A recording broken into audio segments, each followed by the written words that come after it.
This is the No Stroke Podcast with your co-hosts David Dansereau and Michael Garrow, helping you to support and thrive in life after stroke. Their podcast is designed for educational and community support purposes only and should not replace medical treatment and guidance of your own health professional team. Welcome to the No Stroke Podcast. I'm Dave Dansereau. I'm here with my co-host, Mike Garrow. Good morning, Mike. Good morning, David. How you doing? Doing well. We're pushing through May. I think it's May anyway, but the weather's telling me otherwise. It was about 45 degrees this morning, but hey. Yeah, I think we're getting there though. The spring has sprung, as they say, and we're back with another episode, which is nice. I know we're again trying to do our monthly cadence here, and I think based on who we have lined up, that's definitely possible. But this was a great one, and an important one here is we're in Stroke Awareness Month. Yeah, and I know we say episode after episode, we have favorites, right? But I think not only this one, probably my favorite. It's probably the most important episode that we can possibly do, because we're talking about stroke prevention awareness at the youngest ages that can impact and for their lifetime can have an impact directly on those that they may encounter that are in a situation where a stroke does present. Yeah. And this is one close to your heart, right? Because, when you had your stroke, both your kids were, everybody was what ages again? I mean, young, it was but... I had 3 under age of 8, and to explain not only in the acute phase what had happened and why, right?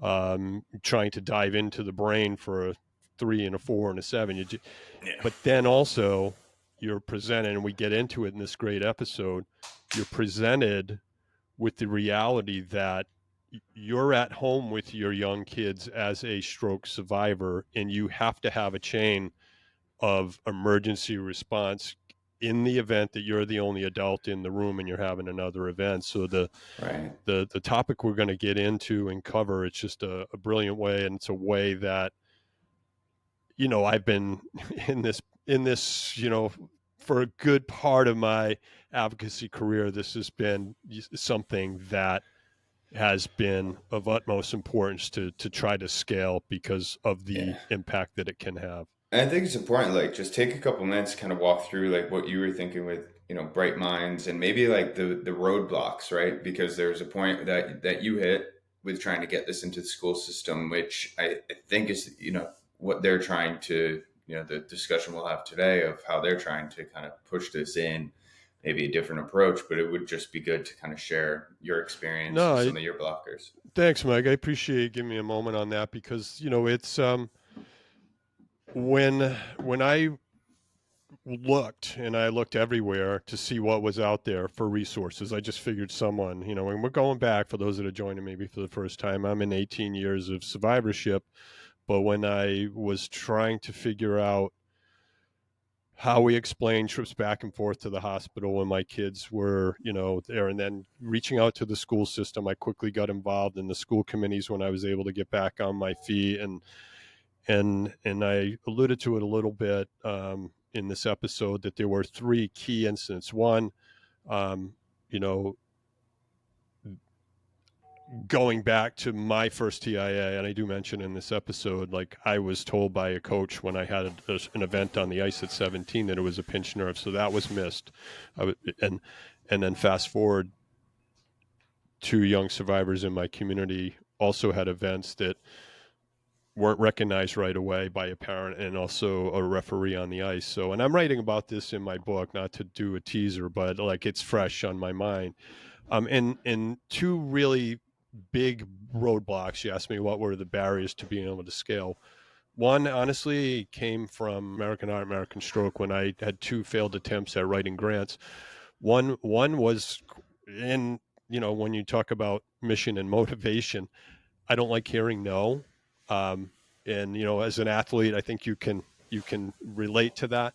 One was that we'll never have resources dedicated to this, because we're responsible for partnerships and like we've talked about, follow the money. One was we can't put young people on a blood pressure medication, and that angered me. And it really was like, are you kidding me? And so I moved beyond that to let's go into the community. And when I got involved, as I mentioned, in the school system, I was on the served for forever on the health and wellness committees when my kids were going through school.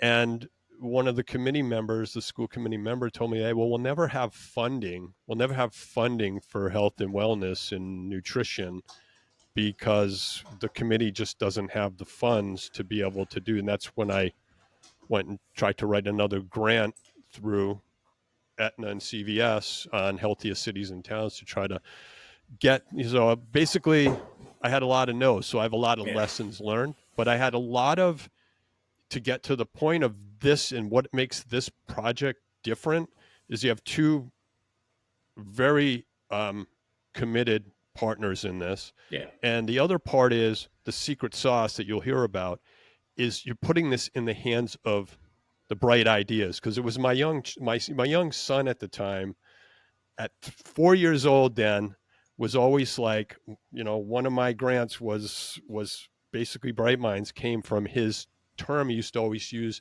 and it was a way that he would try to engage me in my rehab. He's always said, Dad, I have a great idea. Like, it was just wanting me to play with him more, but he, that's where like toys and incentives came in. And then later, it was that resonated, because when I would go out with my wife to do health fairs, she's a school nurse, it was always what I came back with. I would have idea for an activity, engaging, and the incentives and things that you're going to hear them talk about they're using. It was always what I learned from the kids, how to tweak things, like, and how to make it better and more engaging, because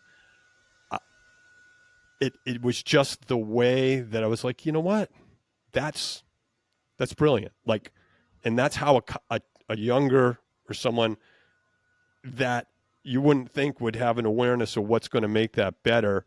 I'll give one example. Was doing, and this will relate to something that resonates with you. I would always do challenges for the kids to teach them about like the brain. And one, I was doing the balance challenge, and it was using a Nerf net and teaching kids how to, someone with a disability, someone who had maybe had a stroke, would have to shoot the ball differently, because so I would have them balance on one leg to show that their balance might be off, and I'd have them shoot with the arm that was not their dominant arm. And it was just, it made them be more empathetic towards someone in their classroom. So one child said to me, well, you have that wheelchair over there. What would it feel like for me to try to do that in a chair? And I said, that's brilliant. Let's roll it in, because it is harder to shoot 10 feet from seated in a chair. So it's just examples like that, Mike, that in hearing the no's, and then, that's why I'm making my playbook available now, because there are so many great tools that anyone who wants to come and pick these up, I'd be happy to share. And it all came back to the materials that were out there in this scary woman that I'm showing. These were great donated materials, but they weren't an age appropriate. And now we have the resources like we'll talk about now. I'm showing the Be Fast, Be a Superhero book that are needed. And I'm happy to kind of push this one out, and it's going to take a team, right? So we all have to kind of do our part to scale this. Yeah. And I mean, the work you did, and I think that must have been similar to, how I guess Raj will speak to kind of his involvement of how he, created that book alongside his son, right? Yeah. I mean, it had to be the same experience for you and your kids at the time, right? Even though, it, hit these roadblocks, it ultimately, didn't get the funding it deserved, but it was still part of that, post-stroke journey for you and your kids, your family as a whole. Even if it educated that just them and a couple of their friends, right? Like, it still made impact. Yeah, absolutely. And like your point, right? The secret sauce of what, our guest today will speak about really is the peer-to-peer education for stroke. And there, just to kind of highlight a little bit more here before we bring our guests in, today we'll be speaking around an initiative called 1 Million Kids, One Mission. And it's how Sevaro Health, which is a teleneurology company based out of New Jersey, has partnered with the Yale School of Medicine and a few stroke docs in particular. Dr. Rachel Foreman, who is a past guest on, she's been doing brilliant work out of Yale, and just the community in general. But this initiative specifically is around stroke education. So we were also joined by two of her colleagues at Yale. I messed it up in the actual intro. Sam is not yet a doctor, but Sam Namian, and that Dr.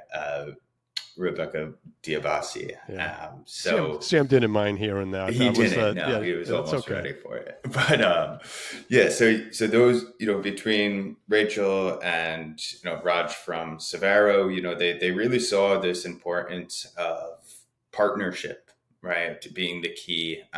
Raj had a book that he was creating, right, alongside his son.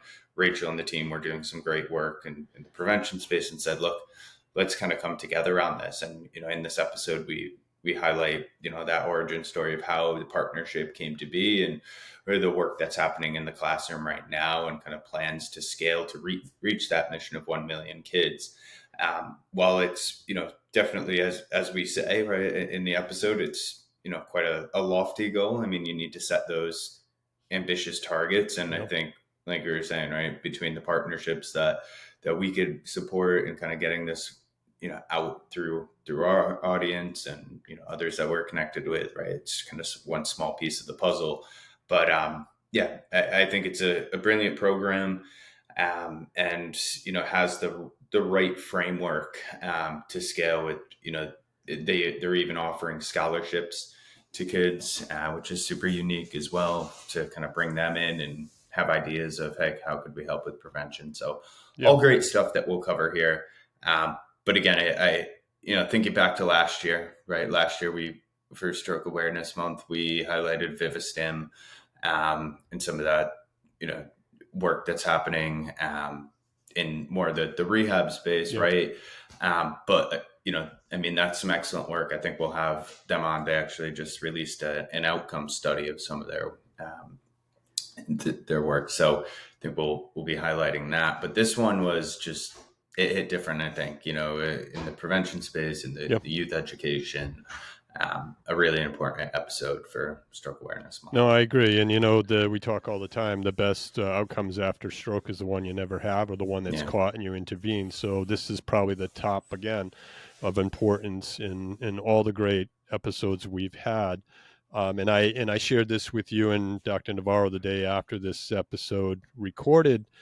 I had the book at breakfast table. My daughter dropped in for breakfast, and she's a kindergarten TA. My wife's also, as I mentioned, a school nurse, but also is a health educator in the classrooms. And when I was going through the book, there was a little healthy competition in the family who was going to get to take it to reading week, because in my district it is reading week this week. So so we want that kind of healthy competition out there, or healthy awareness, in the incentive and the program they're going to talk about for incentivizing new and great ideas, but also to scale this into the classroom and get this mission on a national level. And I think they can do it, and we can do a small part to help that.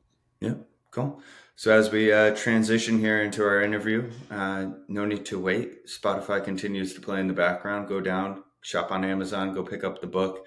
There'll be a link in the show notes. And encourage everyone to do their part for May and raising awareness for stroke. Enjoy this one. Hello and welcome to the No Stroke Podcast. Today we are welcomed by Dr. Rebecca DiBiase and Dr. Sam Namian from Yale Department of Neurology. We're starting this episode with just Rebecca, Sam in the room. We will have another guest joining us shortly. But welcome, guys. Welcome. Thanks for having us. And just to clarify, I'm not a doctor. I'm a research coordinator at Yale. But fair. Okay. Not quite yet. All right. One of these days. One of these days, right? Exactly. Right.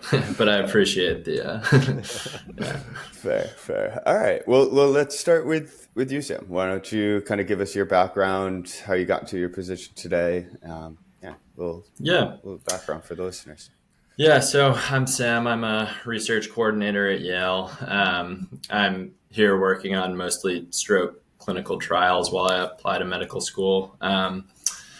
And while I was in college, I kind of did a lot of education volunteering. My dad's also been a teacher for his whole career. And I got pretty interested in kind of education in general and its use kind of as a public health tool.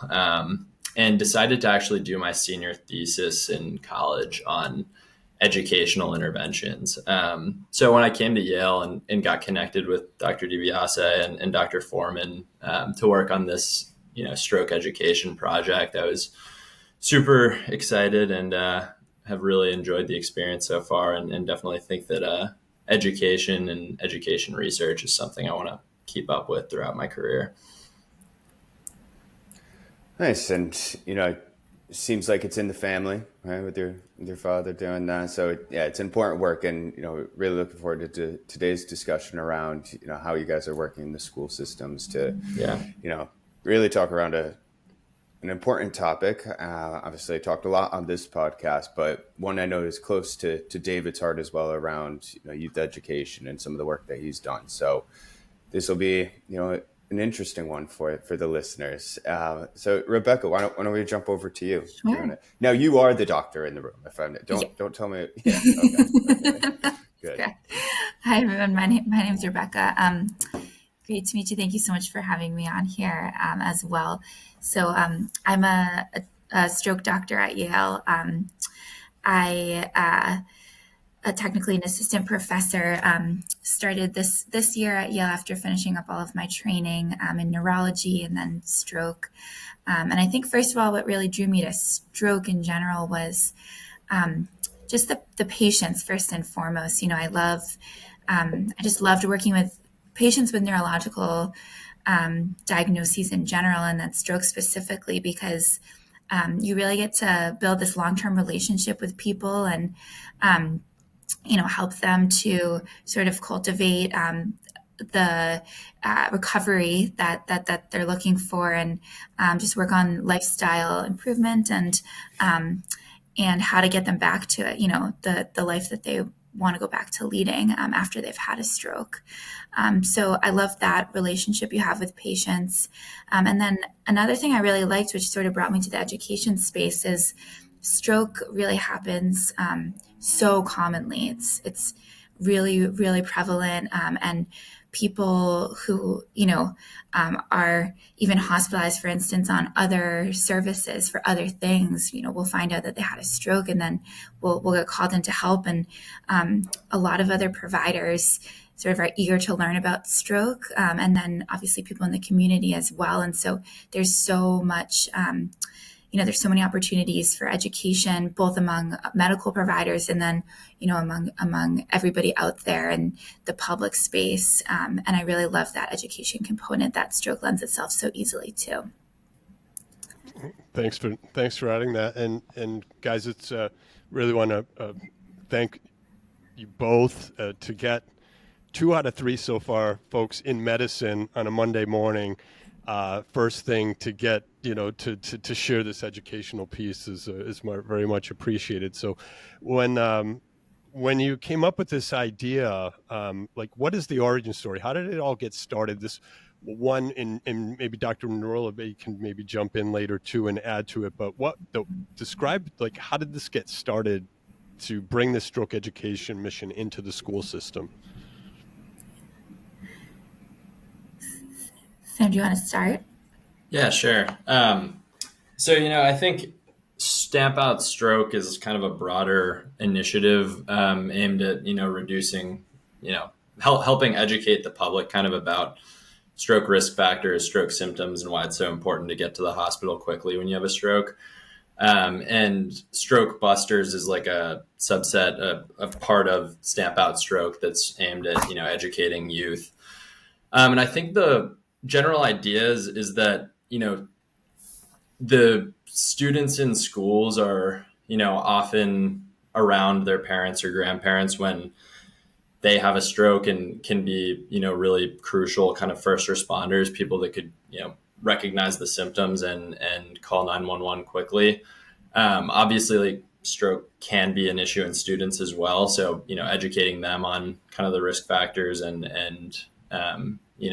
making them understand that it could happen to, a friend or classmate is also important. But I think, most importantly, using schools as kind of an access point to, disperse that really important information into the community is, I think, a really effective strategy. And hopefully, future iterations of this project can get, that information to even larger portions of our school populations. And I think that goes a long way for spreading that important stroke information. And I think one thing, so our colleague Rachel Foreman, Dr. Rachel Foreman, had started the Stroke Busters curriculum and found it really successful. And one thing that they noticed in data collection was a few of the students, the high school students who went through the curriculum, the ones who came back and helped teach another iteration of the curriculum did much better on their post tests. And so it really showed that sort of teaching others helped to solidify knowledge. So we also wanted to focus in on that component in this educational endeavor, which we'll talk more about. But that helped shape kind of how we built this as well. Yeah. So when you guys were like assessing this, and Dr. Foreman was putting this together, in terms of the curriculum, like, do you think that was like the key component that was much different, having the older kids teaching kids to a degree?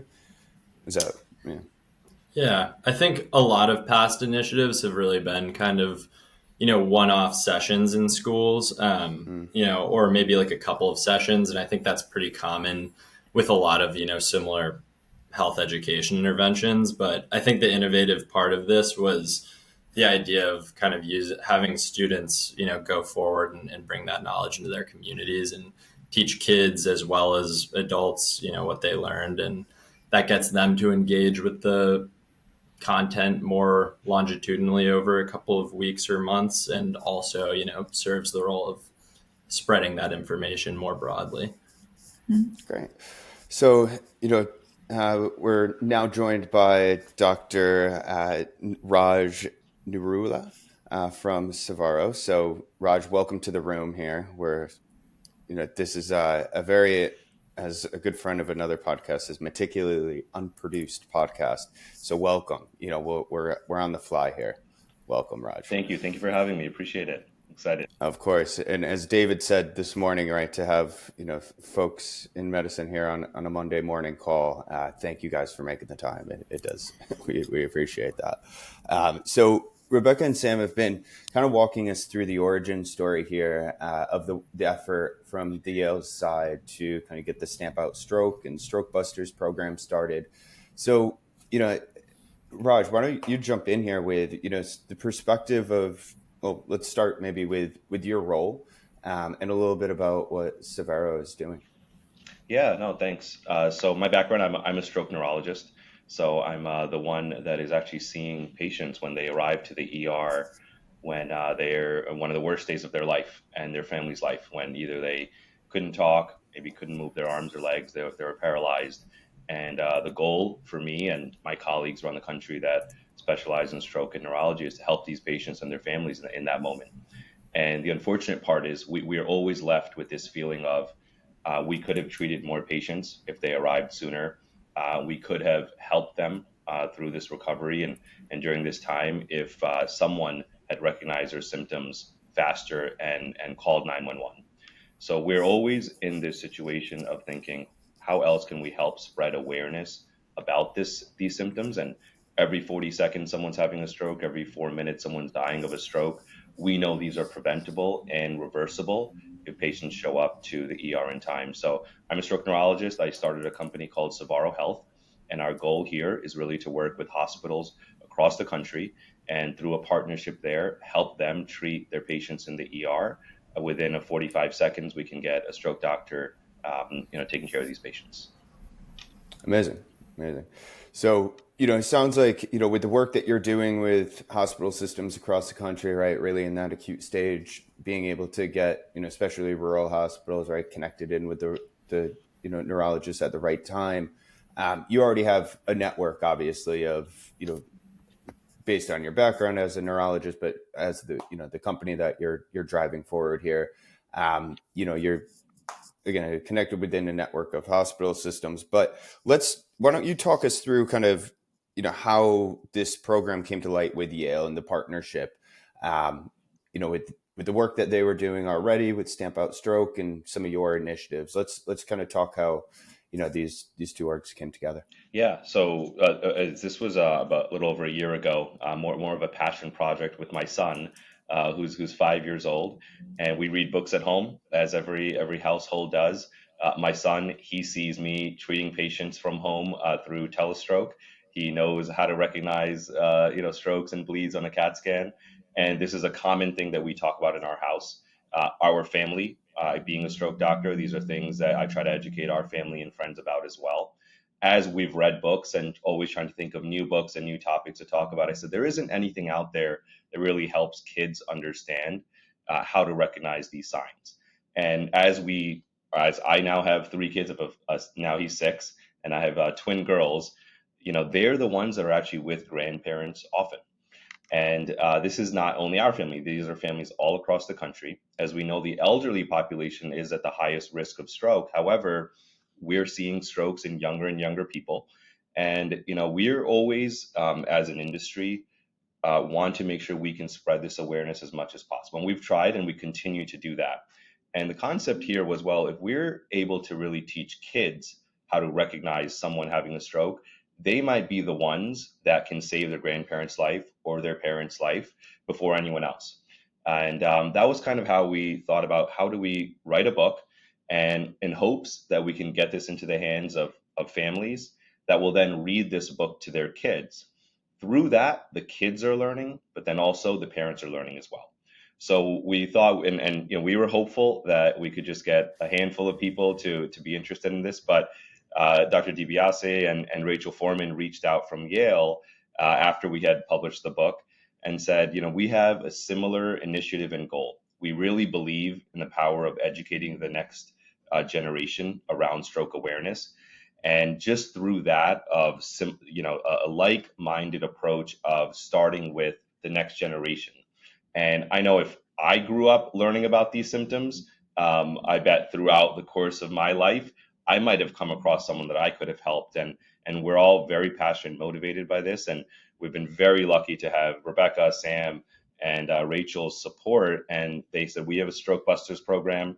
And, they had already started a lot of these initiatives. So it just fits so nicely where we have a book, they already had a program that they were working on. And we said, if we join forces, we can really impact the masses. And the goal is, how can we educate 1 million kids? If we can one day say 1 million kids know how to recognize the signs of stroke, and and one of these kids saves even one person's life, I think we've achieved success.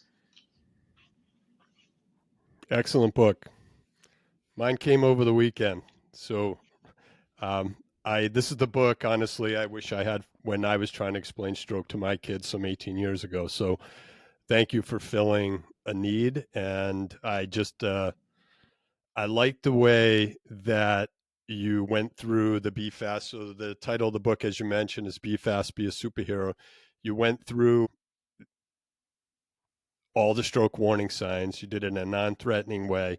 I also like when the ambulance arrives that you did a great job explaining, labeling the technology that was in the ambulance, and then even going and diving into the images that come up when you go through that workup. So really well done. And let's talk about like how this partnership, as it's making its way into the school system, maybe and I'm going to leave it open to maybe Sam, you can start if you're how are you at the point where the book is actually part of the curriculum development for the younger kiddos maybe in the school system?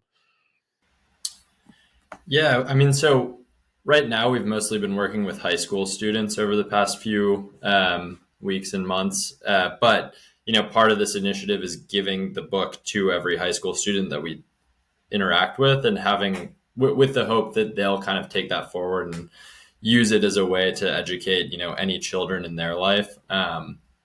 So I think we are looking at hopefully making some new partnerships with elementary schools also, and working directly with the children in the age range that the book targets. But right now we think it's also a great tool, to disperse to kind of high school students, older students who can use it to really effectively communicate BFAST and the importance of quick stroke response to any children in their life that might be around when a grandparent or parent has a stroke.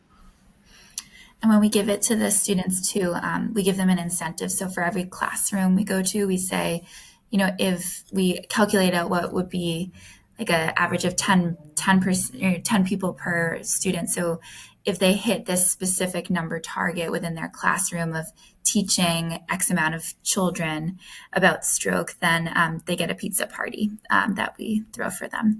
So it's a little bit of an incentive to go out and teach. And there's a little QR code that they can scan every time they teach somebody new. And it can be an adult too. We also give them a little magnet for their fridge at home, and they're able to teach whoever they want. But the book is really awesome for younger kids. And like Dr. Narula was saying, I think, as adults are reading it to their kids, they'll also learn. So I was going to ask around, like, has there been any moments like when you're like, oh, like you see some outcomes, like, this is moving the needle a bit, but I'd love to blend like some of maybe those like real life experiences with some of the data, right? Like, how are you guys measuring success of this program? Whether that be school by school or district by district, like you have this overarching goal to hit 1 million, right? So like, how are those milestones looking? So in terms of baseline data, we're giving a test, like a delayed test to the high school kids who go through the curriculum. And that's to get at this concept of, our hypothesis is that they'll learn the material about stroke better after they've taught more people. So we do have a few schools actually who we rolled this out with, and they don't have the teaching curriculum, the teaching component afterwards. And they just have like the day where they learn about stroke, and then we give them a test 6 weeks later. And then most of our schools, we give them the book at the end, and we encourage them to teach others, and we keep track and give them the incentive. So our hypothesis is that those students are going to sort of internalize the material about stroke better than the students who aren't going out and teaching others as much. So that's sort of our first line of data. I think ultimately we would love some more outcome data in terms of actual like presentation to the hospital, and our local hospitals seeing more, timely presentations of strokes. That's something we've grappled with in terms of how to actually measure it, because it's really challenging to measure.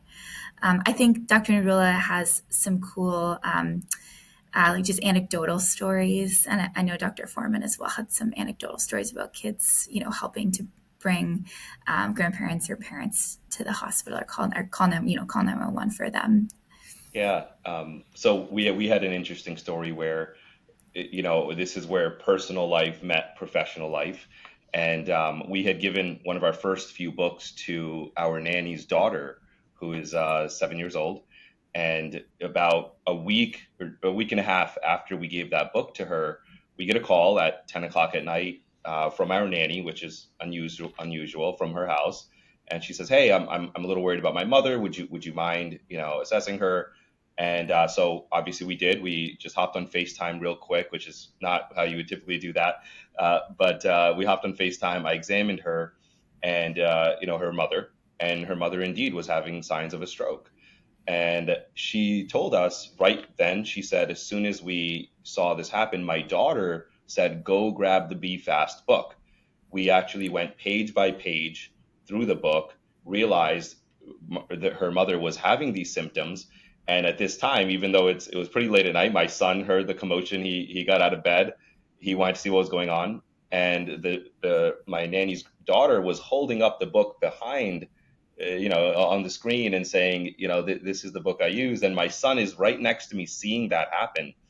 And he was just amazed. And, it was a powerful moment for me personally, where, okay, this just a few weeks later, we're already seeing it work. And my son, to be sharing this moment with me, was powerful. And, it was a good way to show him, when you give, when you try to help others and without expecting anything back, these are the kind of impactful things that can happen. And luckily she's okay. Everything worked out fine. She went to the ER immediately. But that was an interesting situation where we just saw personal and professional lives meet. Wow.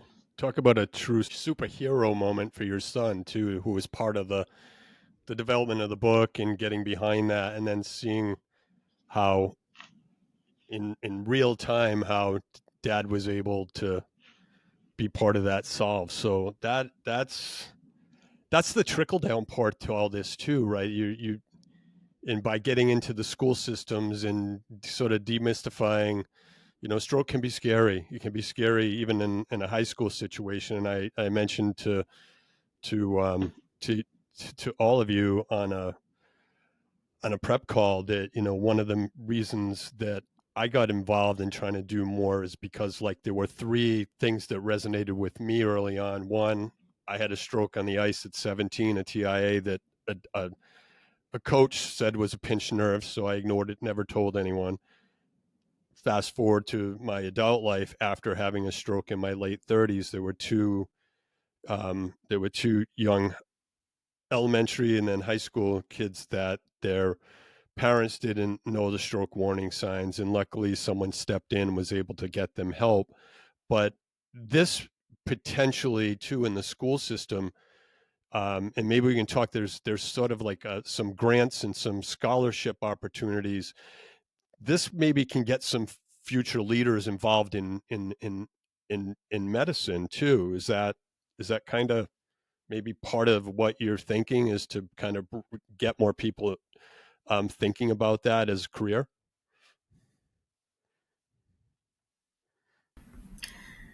Yeah, I mean, absolutely. I think that was sort of the impetus initially behind, Stamp Out Stroke, in conjunction with just spreading the word about stroke. And then it's nice, a lot of these schools we go to, they're, it's like a self-selected group of students who are interested in medicine, but we're expanding it even more and we'll get a lot of questions during the sessions, like, what else do you see as a neurologist, and how do you get into neurology? And so 100%, that's definitely sort of an ulterior motive of ours as well, so to speak, with all of this. And it's cool. You can really see the kids getting so excited. I mean, after our last session, Sam and I were talking, and I was saying some of the questions coming from these high school students, I wouldn't really even expect a medical student to come up with these questions. It's really high level stuff. So it's really, really fun. Yeah, and one of the things that we started, and we're trying to encourage more students around the country to get involved with, is to become a youth ambassador to help us spread awareness around stroke in their communities. And we're hoping this turns into a national initiative and movement, and a call to action for high school, college students that feel passionate about helping serve others. And the way they do that is we have a child youth ambassador program, and they can sign up for it. And what we would do is, out of this group, and we've been so lucky, we've had so many students already sign up for this. The deadline for the application is June 16th. And through this program, we will then award 2 education stipends of $25,000 each to one high school student, one college student. And the goal is, we want them to help us come up with new ways to educate the communities, using social media, using TikTok, using podcasts. And we may have thought about a certain way that we think should resonate well to educate the communities. I'm pretty sure they'll come up with more unique, better ideas. And, we're hoping that this turns into something that they then grow into, and through their lives, their communities, their schools, their elementary schools that they attended, they can pass on this education to the next generation. So we're very excited and to start this program. And Rebecca, Sam, and the team there will be determining who the winner of these education stipends and grants will be as we move through the program. Cool. So, there's so much great work that you guys have been able to really bring to life through this partnership. And, I think the goal of 1 million kids, right? It's ambitious, but not out of reach, right? And it sounds like, with the way that you're starting is kind of locally based here in Connecticut. Is that right, Rebecca and Sam? So you're doing districts here in Connecticut? Connecticut, and then one school system in New York as well. Okay. And is that so how do you guys see this scaling, from a school perspective? Are you going to be going district by district? Are you getting help through any kind of state or federal departments? Or is this all on your shoulders, which I would imagine is the case? Sam, you want to take it? Yeah. I think, for right now, we kind of just utilized kind of all the connections that we had at schools, between New York and I think 1 in New York and 4 in Connecticut. And I think the goal is really just to show that this kind of intervention works, kind of in this first iteration, and then hopefully use that as kind of a platform to build, broader connections at more schools, and hopefully get more neurologists and hospital systems involved, to, get a bigger network of people who are, knowledgeable about stroke and can go into schools and run these, sessions and operate these, the teaching initiative. And so, I think the goal is to long-term be able to scale this to more schools using kind of this first iteration as a starting point. Yeah, and the way we see that growing also is we have now students who have applied from Washington State on the West Coast all the way to Florida and North Carolina on the East Coast and everywhere in between. And we're hoping that these students help go into their communities. That's one. The next is we've been very lucky and just grateful to have partnerships coming up through other hospitals, through nonprofit organizations throughout the country as well.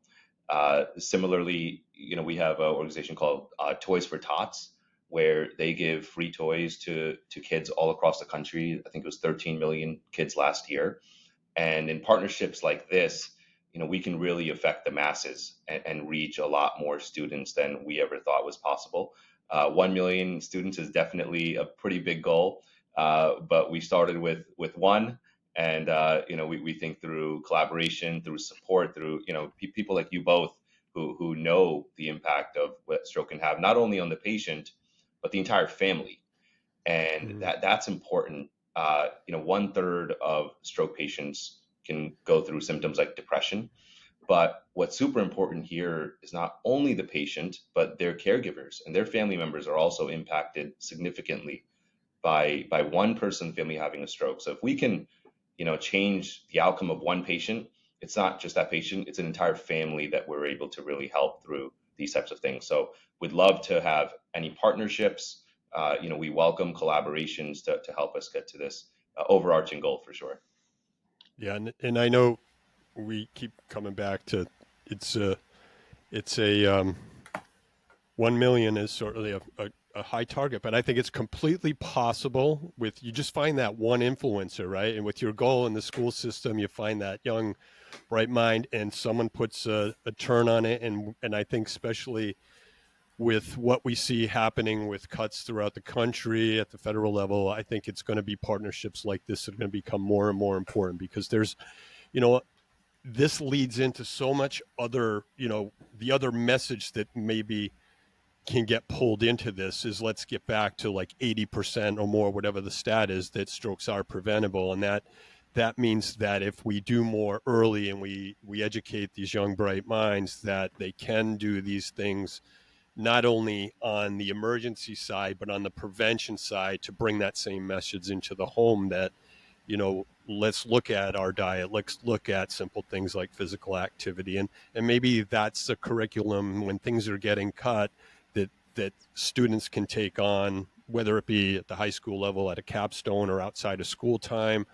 But reaching out into the community is going to be the key. And I think you're spot on with empowering the kids to be that change maker in this. So, I know we're coming up on time here, but we always, if there's anything we missed that you want to cover, we always end our sessions with sort of this magic wand question, and it's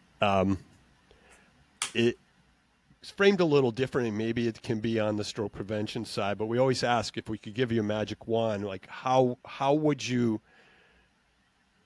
change, or how would you feel you could improve the stroke care pathway, and what would maybe one of your big ideas be around it?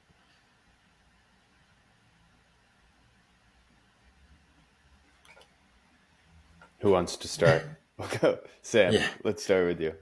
Yeah. I mean, I think, thinking specifically about this project, I think the magic wand kind of long-term goal would be that, be fast and understanding stroke risk factors and symptoms would just be really baked into educational systems, from start to finish. It's something that you'd kind of come back to, every year in school, and everyone would understand stroke the same way they understand, CPR and heart attacks. And I think that would go a long way for, reducing response times to stroke, throughout the country. I think that would be kind of the long-term ultimate goal. One other thing I'll just add too, since you said, in case we missed anything, I think another really great part of what we've seen is just the enthusiasm from teachers and schools about this program too. There's been a really great response, I think, from a lot of the schools we've worked with. The teachers and administration seem really interested in kind of pursuing this as, a long-term, more integrated part of the curriculum at a lot of the schools we've worked with. So I think it's, the students have been super engaged and interested, but I think it's almost, just as exciting that the schools are so receptive to it. And hopefully, I think that's indicative of a potential, future where this is much more common in schools and more long-term integrated into curriculums. Yeah, absolutely. I think similar to what Sam said, heart attacks are, I think that the difference is that they're painful. And so when people have chest pain, it's, just for whatever reason, more jarring to them and everybody around them. And it seems to trigger this like immediate response of calling 911. And there's been a lot of amazing public health awareness around heart health and CPR, and people, not just in medicine, people in all different, occupations are required to have CPR certifications, for instance, and, just go get them because it's a good idea to get them. So I think, making stroke training, getting it to that level would be wonderful.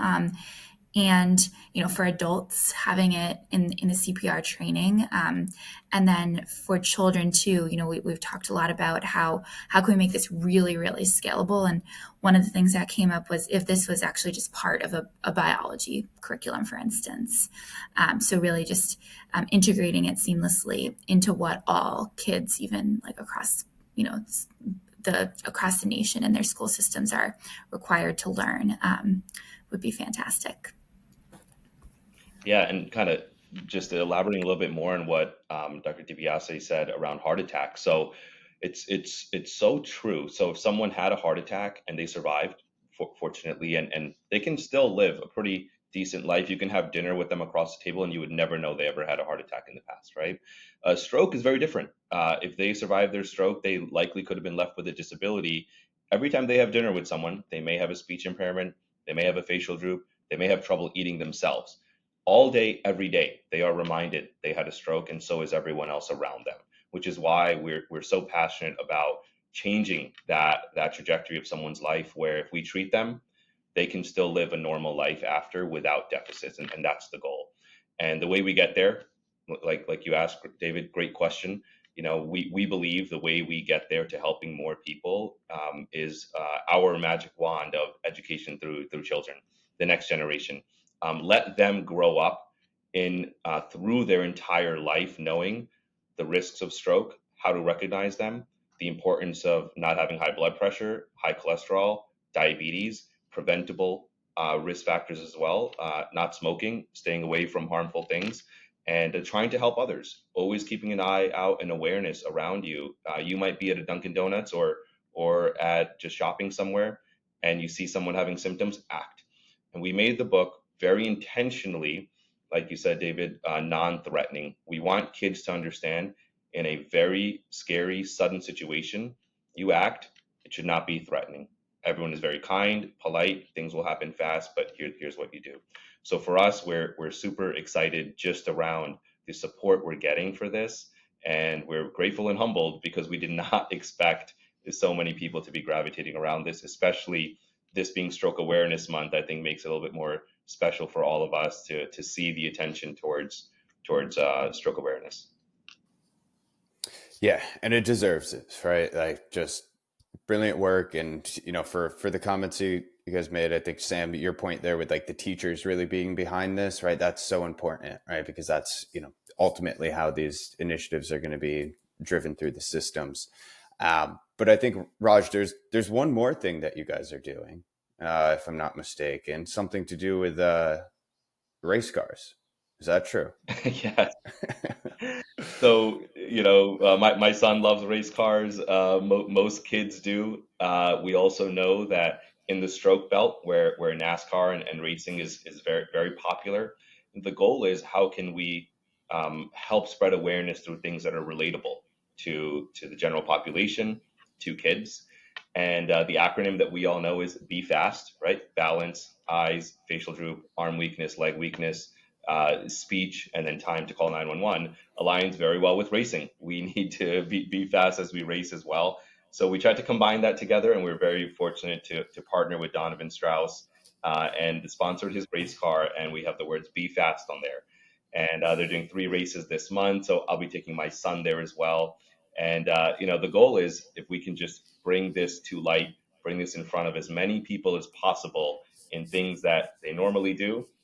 We have toy race cars we give to kids as well. When I visited my son's kindergarten class, read them the book, we gave them the toy race cars that say Be Fast as well. The goal is they're going to take that home. They'll probably tell their parents see this, they have some conversation around it. So, we want to be doing as much as we can to really spread the awareness, meet people, patients, kids, where they are. That's clever. Another way to use Be Fast, certainly a good format to put it in. And the race car is brilliant. That's another thing that gets into their home and brings them back into reminding of the stroke warning signs. So how do folks, for folks listening, how can we help? This is sort of the call to action. How do we get a hold of you guys, and how do they, maybe if the school system wants to get involved, where do we send them to? One of the first places they could start, they can obviously reach out to Dr. DiBiase, Sam, myself. We also have a children's health literacy department program at our company, and the email address there is chld@sevaro.com. That's SEVARO.com. And they can also, if there's any high school students or college students that are interested in becoming youth ambassadors, they can reach out to any of the 3 of us, and also fill out a form online as well, which we'll share after this. I was going to say, if there's any school systems looking to get involved, or students, then they're always welcome to reach out as well. My email is Rebecca, REBECCA.DiBiase, DIBIASE @yale.edu. Brilliant. All right. Well, I think we'll leave it at that. And again, thank you for spending some time with us this morning and sharing the important work you're doing. So wish you all continued success. Thank you. Thank you all so much. Thank you. Yeah. Thanks. Thanks for having us. Bye.